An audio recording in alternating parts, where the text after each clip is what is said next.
اب آپ حضور علیہ السلام کا میلاد اگر مناتے ہیں اور کوئی پوچھتا ہے کہ میلاد منانا جائز ہے یا نہیں، کسی نے سوال کیا کہ میلاد منانا جائز ہے یا نہیں، آپ ایک اے ہے ایک بی ہے، اے کہتا ہے جائز ہے، بی کہتا ہے ناجائز ہے، it is forbidden, it is prohibited, it is not permissible, اور اے کہتا ہے no it is permissible, it is lawful. دو ویوز ہیں. اب now you have to go to دلیل.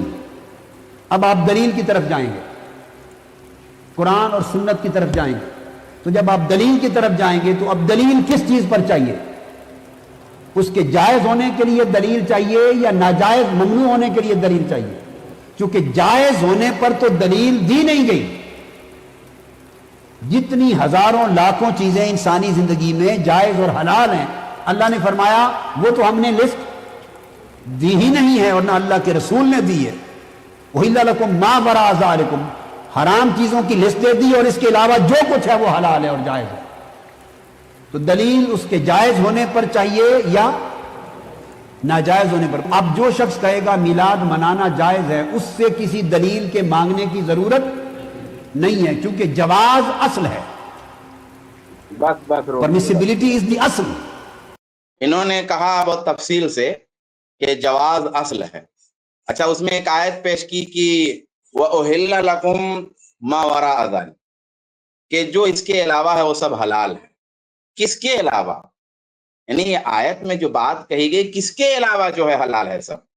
اصل میں اس آیت میں شروع میں ذکر کیا گیا ہے ان عورتوں کا جن سے شادی کرنا انسان کا جائز نہیں ہے.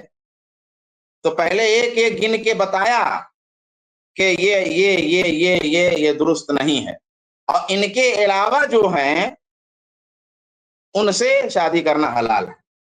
یہ شادی کی بات ہے کہ شادی ان سے نہیں کر سکتے ہو اور ان کے علاوہ جو ہیں ان سے کر سکتے ہو.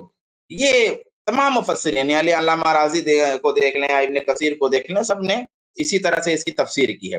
اور اس عموم کے باوجود سنت میں خالہ اور پھوپھی کو جمع کرنا بیوی کے ساتھ جائز نہیں ہے. تو پہلی بات تو یہ جو آیت انہوں نے جلدی سے ڈال دی ہے اور ایک ہی لوگ سمجھ نہیں پائیں اور بول دیں جلدی سے کہ ما ورا، جو اس کے علاوہ ہے، جو اس کے پیچھے ہے، سب جائز ہے. تو اصل میں یہ کس کی بات ہو رہی ہے؟ یہ عورتوں سے شادی کی بات ہو رہی ہے. ایک بات.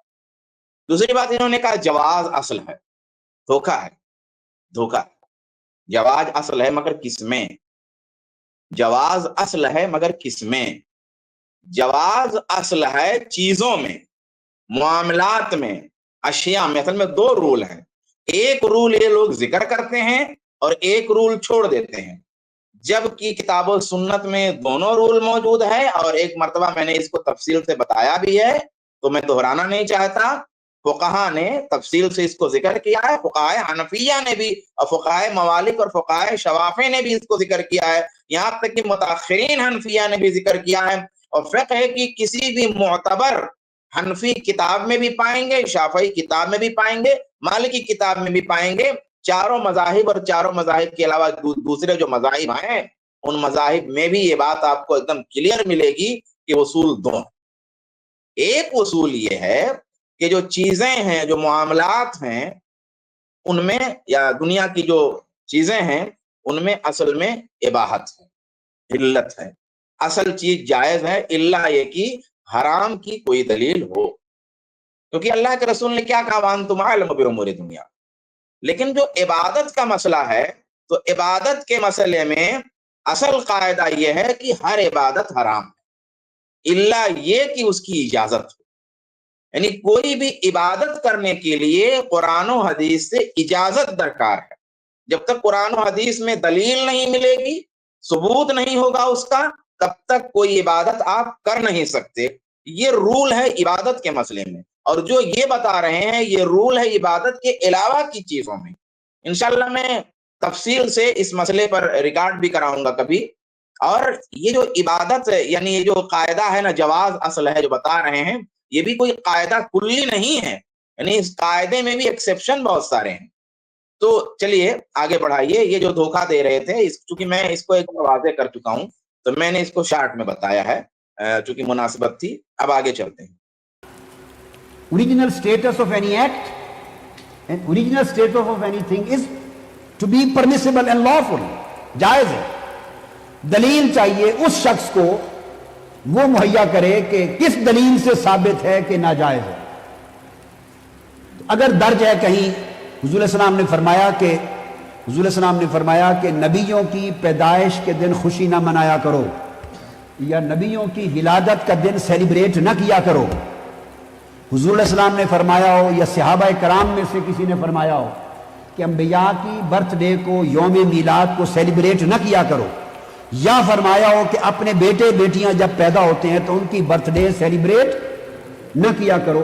If Holy Prophet has prohibited the celebration of the birthdays, either birthdays of the prophets or birthdays of your own kids and children, اگر تو برتھ ڈیز اور یوم میلاد کو منانے سے منع کیا ہے, ادھر ان قرآن کوئی آیت آئی ہے جس میں منع کیا گیا ہے نا حرام چیزوں کو, ناجائز چیزوں کو. جب قرآن انہوں نے کہا کہ بتاؤ کہ مطلب کہیں رسول نے منع کیا ہو, صحابہ نے منع کیا ہو. اب اصول واضح ہو گیا آپ کے سامنے کہ عبادت کے مسئلے میں اصل چیز یہ ہے کہ اس کی اجازت چاہیے, یہ نہیں کہ منع کیا ہو.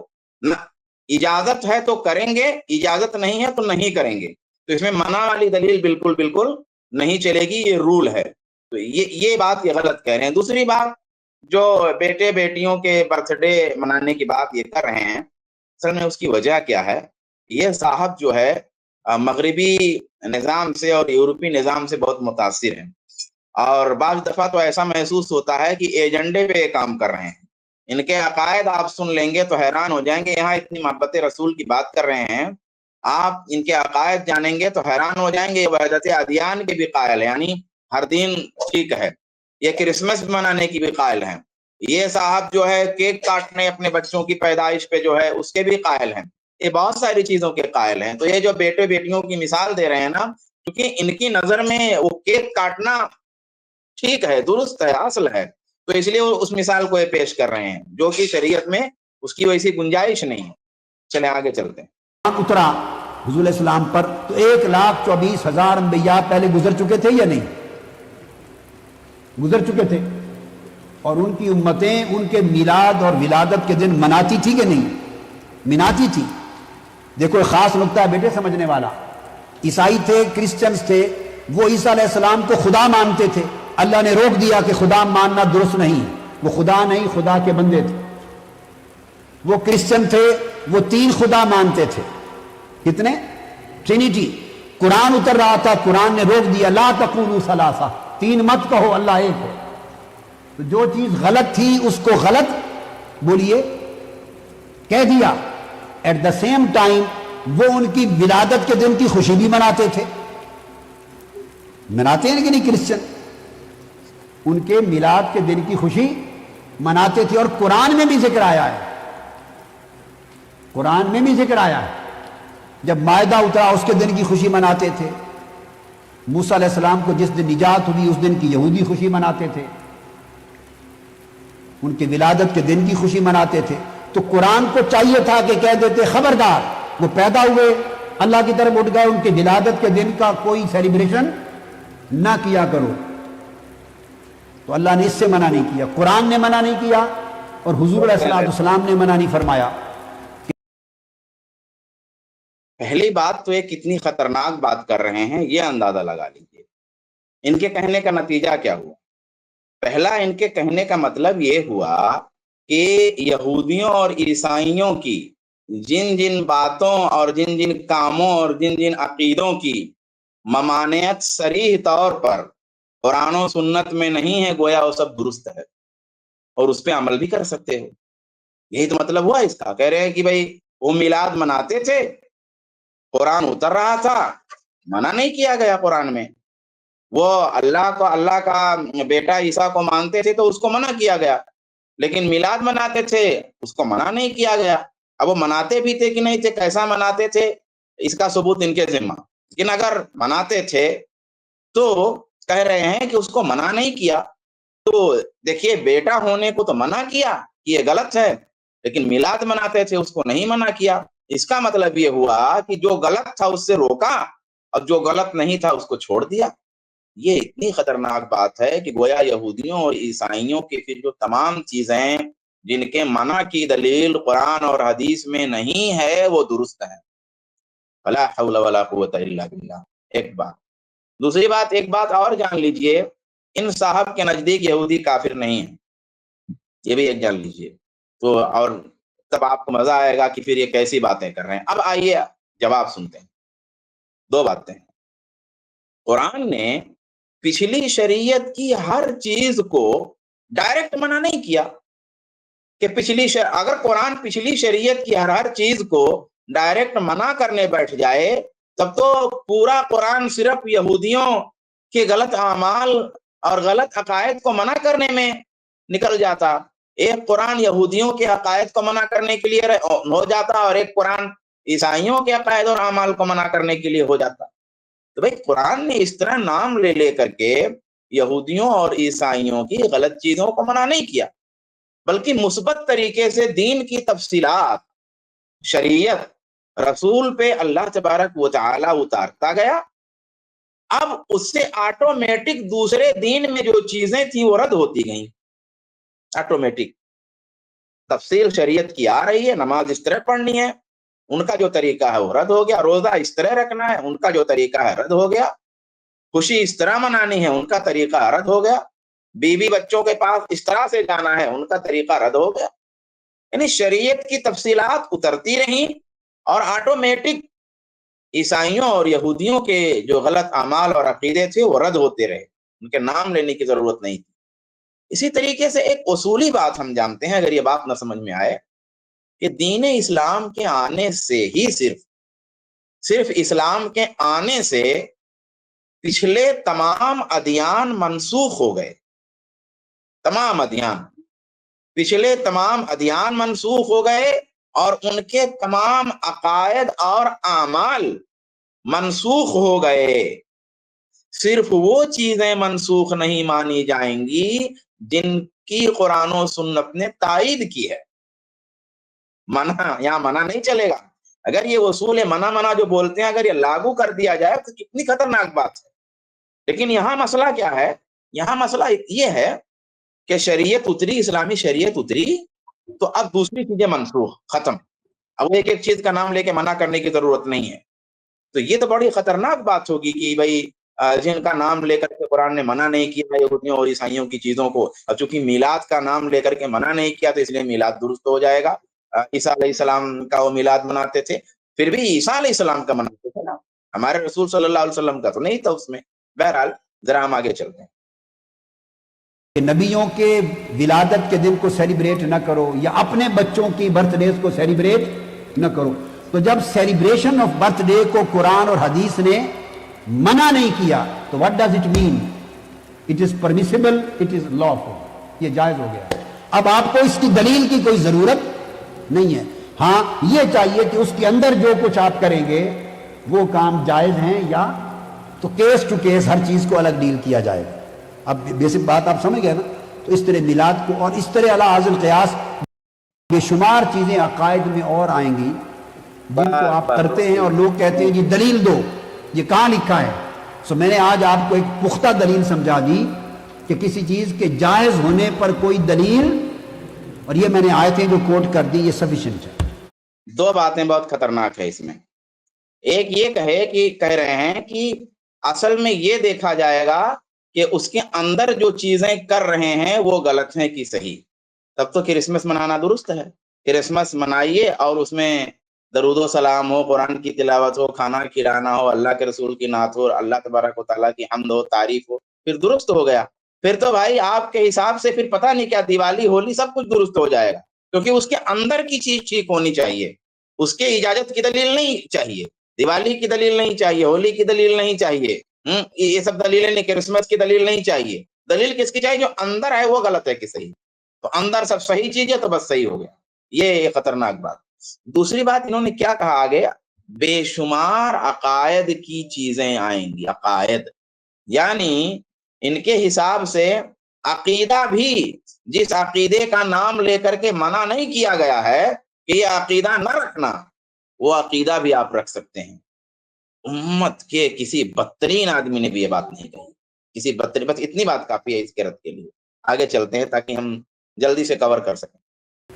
جی, دلیل ہوتی ہے حرام ہونے پر, منع ہونے پر. اس سے کہیں کہ مجھ سے نہ پوچھے دلیل, میں تو مباح جائز مانتا ہوں, اور یہ اصل ہے, یہ اصل ہے. You have to give the argument and evidence کہ why you are declaring this thing forbidden and prohibited. یہ کہاں ڈکلیئر کیا گیا ہے یہ حرام ہے, یہ منع ہے, ممنوع ہے. بس he should provide the evidence. قرآن مجید میں فرمایا قد فصل لکم ما حرم علیکم, جو چیز اللہ نے تم پر حرام کی اللہ نے اسے گن گن کر تفصیل سے بیان کر دیا ہے. اور کسی جگہ قرآن میں یہ نہیں ہے کہ جو چیز تمہارے لیے جائز کی اور حلال کی اللہ نے گن گن کے تفصیل سے تمہارے لیے بیان کر دیا. یہ آیت نہیں ہے قرآن میں. حلال کی تفصیل موجود, حرام کی تفصیل ہے. چونکہ حلال کی تفصیل کیوں نہیں, ہر چیز حلال ہے, لہذا اس کی پھر حد اور شمار ہی نہیں ہو سکتا. اس کی کوئی حد اور شمار کس کس کو گنے, ہر شے حلال ہے. تو فرمایا وَأُحِلَّ لَكُمْ مَا وَرَاءَ ذَلِكُمْ. انہوں نے کہا, اب دیکھیے دھوکہ ہے. میں نے 2 اصول شروع میں بتائے ہیں کہ عبادت کا جب مسئلہ آئے گا تو اس میں اجازت کے بغیر کوئی عبادت اپنی طرف سے آپ نہیں کر سکتے. عبادت میں ہر عبادت حرام ہے الا کی اجازت, اور چیزوں میں ہر چیز حلال ہے الا کہ حرام کی دلیل. اب یہ جو آیت انہوں نے شارٹ میں پڑھی ہے, پوری آیت ذرا دیکھ لیتے ہیں. یہ آیت ہے اصل میں اس طرح سے کہ وَمَا لَكُمْ أَلَّا تَأْكُلُوا مِمَّا ذُكِرَ اسْمُ اللَّهِ عَلَيْهِ وَقَدْ فَصَّلَ لَكُم مَّا حَرَّمَ عَلَيْكُمْ إِلَّا مَا اضْطُرِرْتُمْ إِلَيْهِ وَإِنَّ كَثِيرًا لَّيُضِلُّونَ بِأَهْوَائِهِمْ بِغَيْرِ عِلْمٍ إِنَّ رَبَّكَ هُوَ أَعْلَمُ بِالْمُعْتَدِينَ. یہ پوری آیت ہے. یہ آیت اصل میں کھانے پینے کے بارے میں ہے, ذبح کی گئی چیز اور ذبح نہ کی گئی چیز کے بارے میں ہے. اللہ کا نام لیا گیا ہو نہ لیا گیا ہو اس چیز کے بارے میں ہے. تفسیر ابن کثیر میں امام ابن کثیر نے فرمایا کہ ثم بین تعالی جہالت المشرکین فی آرائہم الفاسدہ من استحلالہم المیتات وما ذکر علیہ غیر اسم اللہ تعالی, کہ اللہ تعالی نے پھر مشرکین کی جہالت کو بیان کیا کہ وہ جو مردہ کو حلال سمجھتے تھے, مردہ کو جو مردار کو حلال سمجھتے تھے, اس جہالت کو بیان کیا, اور اس جہالت کو بیان کر کے پھر یہ بات کہی. آلوسی نے ابو منصور کی طرف منسوب کیا. آلوسی کی تفسیر کو یہ لوگ مانتے ہیں کہ مسلمان جو ہے زہد کی وجہ سے, پرہیزگاری کی وجہ سے پاکیزہ اور اچھی چیزوں کو کھانے پینے میں بھی حرج سمجھتے تھے. تو کہا وقد فصل لکم ما حرم علیکم, کہ جو تم پر حرام ہے اس کو بتا دیا گیا ہے, اب جو حرام نہیں بتایا گیا ہے اس کو کھاؤ پیو. تو پوری آیت کی جو تفسیر ہے وہ جانوروں کے ذبیحہ کے سیاق و سباق میں ہے. یہی تفسیر علامہ سیوطی نے کی ہے, یہی بیضاوی نے کی, یہی نصفی نے کی ہے, یہی البحر المحیط میں ابو حیان اندلسی نے کی ہے. تو یعنی یہ جو آیت ہے کہ جو حرام چیز ہے وہ بتا دی گئی ہے کھول کر کے ٹوٹلی. اب جو چیز نہیں حرام کی گئی ہے وہ جائز ہے. یہ کس مسئلے میں ہے بھائی؟ یہ اشیاء کے معاملے, عبادات کا مسئلہ نہیں چل رہا. اب اس آیت کو جو اشیاء کے مسئلے میں ہے, کھانے پینے کے مسئلے میں ہے, جانوروں کے ذبیحہ کے مسئلے میں ہے, اس مسئلے کو آپ عبادت میں فٹ کر رہے ہیں, جو بالکل غلط بات ہے, بالکل درست بات نہیں ہے. آگے دیکھیں اور ہے کہ نہیں ہے, اور میں ایک بات کہہ کر کے مجھے بات ختم کرنی. آگے حرام چیزوں کی لسٹ دے دی, عورتوں کے بارے میں بھی فرمایا حرمت علیکم امہاتکم وبناتکم واخواتکم واماتکم وخالاتکم وبنات الاخ وبنات الاخت حرمت علیکم امہاتکم, تو تمہارے اوپر حرام کی گئی یہ عورتیں. چلیں ٹھیک ہے, اسی پہ میں بات کو ختم کرتا ہوں, اسی ٹکڑے پر انشاءاللہ. یہ جو آیت انہوں نے پڑھی ہے میں اس کو بتا چکا کہ اس کا تعلق جو ہے عبادات سے نہیں. اب انہوں نے یہ اصول شروع سے آخر تک ایک بتا رہے ہیں کہ دیکھیے اصول دیا ہے شریعت نے. یہ بہت اہم بات ہے اس ویڈیو کے جواب میں, کہ شریعت نے اصول دیا ہے کہ بھائی ہم نے حرام بتا دیا ہے اور کیا نام سے باقی چیزیں سب حلال ہیں، اس کی دلیل کی ضرورت نہیں. یعنی شریعت اصول دیتی ہے، اور واقعی شریعت اصول دیتی ہے، اور اس اصول کی روشنی میں سمجھا جاتا ہے. تو دیکھیے بدعت کے بارے میں بھی شریعت نے اصول دیا ہے.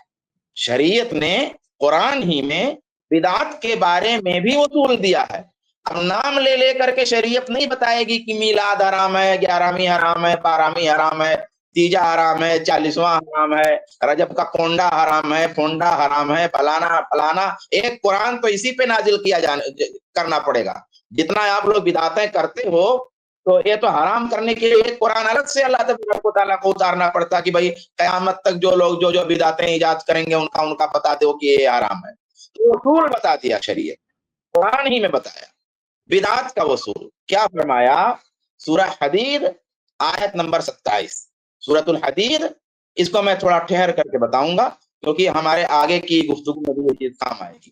سورۃ الحدید آیت نمبر 27. زید بھائی لا سکتے ہیں تو لا بھی سکتے ہیں، ویڈیو اب ان کا چھوڑ دیتے ہیں یہیں پہ. وَرَهْبَانِيَّةً ابْتَدَعُوهَا مَا كَتَبْنَا عَلَيْهِمْ إِلَّا ابْتِغَاءَ رِضْوَانِ اللَّهِ فَمَا رَعَوْهَا حَقَّ رِعَایَتِهَا. کہ وہ رہبانیت کی جو بدعت ان لوگوں نے ایجاد کر لی تھی وہ ہم نے ان پہ فرض نہیں کیا تھا، مگر ان لوگوں نے کیا فرض کیا تھا؟ اللہ کی خوشنودی فرض کیا تھا، یہ نہیں فرض کیا تھا. لیکن ان لوگوں نے وہ جو اپنے اوپر خود سے فرض کیا اس کی بھی رعایت نہیں کی اور اس کا بھی لحاظ نہیں کیا. ٹھیک ابتدعوہا، ان لوگوں نے بدعت ایجاد کی. کس کی بھائی؟ رہبانیت کی.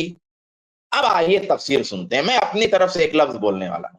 ابتدعوہا، ان لوگوں نے بدعت ایجاد کی. اس کی تفسیر امام ابن کثیر کا خالی بیان کر دیتا ہوں کیونکہ بہت سارے مفسرین نے کیا ہے. امام ابن کثیر ایک بہت ہی معتبر مفسر ہیں، سارے لوگ تسلیم کرتے ہیں، تو میں ان کی تفسیر بیان کر دیتا ہوں. فرماتے ہیں ابتدعتھا امت النصارى، یعنی نصارہ یعنی عیسائیوں نے یہ بدعت ایجاد کی. فرماتے ہیں ما کتبنا علیہم، ہم نے ان پر فرض نہیں کیا، یعنی ما شرعنا لہم، یعنی ہم نے شریعت میں یہ بات ان کو دیا نہیں تھا. منع کی دلیل نہیں تھی، منع کی دلیل نہیں تھی، دیا نہیں تھا ان کو. وَإِنَّمَا هُمْ الْتَزَمُوهَا مِنْ تِلْقَاءِ أَنفُسِهِمْ، اور انہوں نے یہ چیز لازم کی اپنی طرف سے. کیا؟ یہ رہبانیت. جیسے ہمارے بھائیوں نے میلاد اپنے لیے رکھی ہوئی ہے اپنی طرف سے، ایسے ہی یعنی عید میلاد، ایسے ہی انہوں نے رہبانیت سیٹ کیا تھا اپنی طرف سے. ابن کثیر کہہ رہے ہیں. آگے ہے الا ابتغاء رضوان اللہ، اس کے بارے میں 2 تفسیر علامہ ابن کثیر نے کیا ہے. کہتے ہیں کہ ان لوگوں نے جو بدعت ایجاد کی تھی وہ اللہ کی رضا کے لیے کی تھی. کھول رہی ہے آیت، پورا سب کھول دے رہی ہے. اگر آنکھ ہے دل کی آنکھ، اگر دل کی آنکھ میں اندھاپن نہیں ہے تو توبہ کر لیں گے. توبہ. امام ابن کثیر فرماتے ہیں کہ مطلب آیت کا یہ ہے کہ ان لوگوں نے جو بدعت رہبانیت کی ایجاد کی تھی اس بدعت سے اللہ کی رضا مقصود تھی ان کی. اللہ اکبر. ہمارے بھائی بھی اللہ کی رضا کے لیے کرتے ہیں، کہتے ہیں ثواب کے لیے کرتے ہیں، خیر کا کام کرتے ہیں. انہوں نے بھی اللہ کی رضا کے لیے اور خیر کے کام کے لیے اس کو ایجاد کیا تھا. دوسری تفسیر یہ کرتے ہیں کہ مطلب یہ ہے کہ ہم نے یہ رہبانیت ان پہ نہیں، اس کی دلیل نہیں دی تھی، ہم نے اس رہبانیت کا حکم ان کو نہیں دیا تھا، بلکہ ہم نے ان کو اللہ کی رضا بتائی تھی خالی، بس اتنا خالی تھا. رہبانیت کی ہم نے نہیں انہیں یعنی یہاں بھی پتا چل رہا ہے نا کہ ثبوت چاہیے. قرآن کیا کہہ رہا ہے کہ بھی ہم نے دیا نہیں تھا پھر بھی انہوں نے کیا. اگر منع والی بات صحیح ہوتی تو قرآن اعتراض نہیں کرتا ان کی رہبانیت پہ. فما رعوها حق رعایتها، تو ان لوگوں نے جو اپنی طرف سے رہبانیت لائے اس کا بھی وہ التزام نہیں کر سکے. جیسے ہمارے بھائی عید میلاد لائے لیکن اس کی رعایت نہیں کر پا رہے ہیں. کیا رعایت نہیں کر پا رہے ہیں؟ بھنگڑا ہو رہا، رقص ہو رہا، ناچا جا رہا ہے، پتہ نہیں کیا کیا ہو رہا، ہور بری بیٹھائی جا رہی ہے. اب یہ کہتے ہیں کہ ہم نہیں کرتے. آپ ٹھیک ہے، آپ قائل نہیں ہو، آپ نہیں کرتے، لیکن آپ اس کا التزام آپ نہیں کر پا رہے ہو. کیا کیا ہونے لگا ہے؟ التزام نہیں کر پا رہے. جو بدعت بھی لائے نا اس کا بھی آپ التزام نہیں کر پائے، اس کا کوئی سسٹم آپ کے یہاں نہیں ہے. کہتے ہیں ھذا ذم لہم من وجہین، 2 طریقے سے اس لائن میں نصارہ والے بدعتیوں کی مذمت کی گئی ہے. یعنی نصرانیوں میں، عیسائیوں میں جو بدعتی تھے ان بدعتیوں کی مذمت کی گئی ہے. کیا؟ احدہما، ایک یہ ہے فل ابتدائی فی دین اللہ، اللہ کے دین میں ابتدا یعنی نیا نکالنے کے بارے میں یہ مذمت ہے، ما لم یأمر بہ اللہ، جس کا اللہ نے ان کو حکم نہیں دیا، اللہ اکبر، جس کا حکم نہیں دیا۔ منع والے کہاں گئے؟ ابن کثیر پہ لگاؤ، فتویٰ لگانا ہے تو جس کا اللہ نے حکم نہیں دیا، جس کی دلیل نہیں تھی، وہ بدعت ان لوگوں نے ایجاد کی تھی، تو اس کی مذمت ہے اس ٹکڑے میں۔ وَوَسَّانی، دوسرا، ایک تو بدعت ایجاد کی، یہ مذمت، دوسری مذمت کیا ہے؟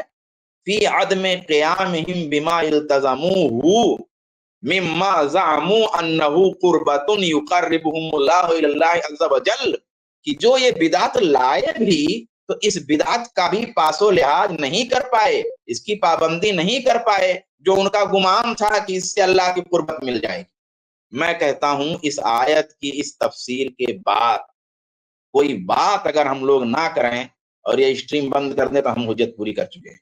اللہ تبارک و تعالیٰ سے دعا ہے اللہ ہمارے بھائیوں کو کی دل کی آنکھوں کو روشن کر دے۔ مولا یہ کٹ بیٹھی جو دلیلیں دیتے ہیں نا، بید لبید پھینکتے ہیں، اللہ ان کو ہدایت دے، بچائے، آمین۔ وصلی اللہ تعالی علی خیر خلقہ وعلی آلہ وصحبہ اجمعین، آمین۔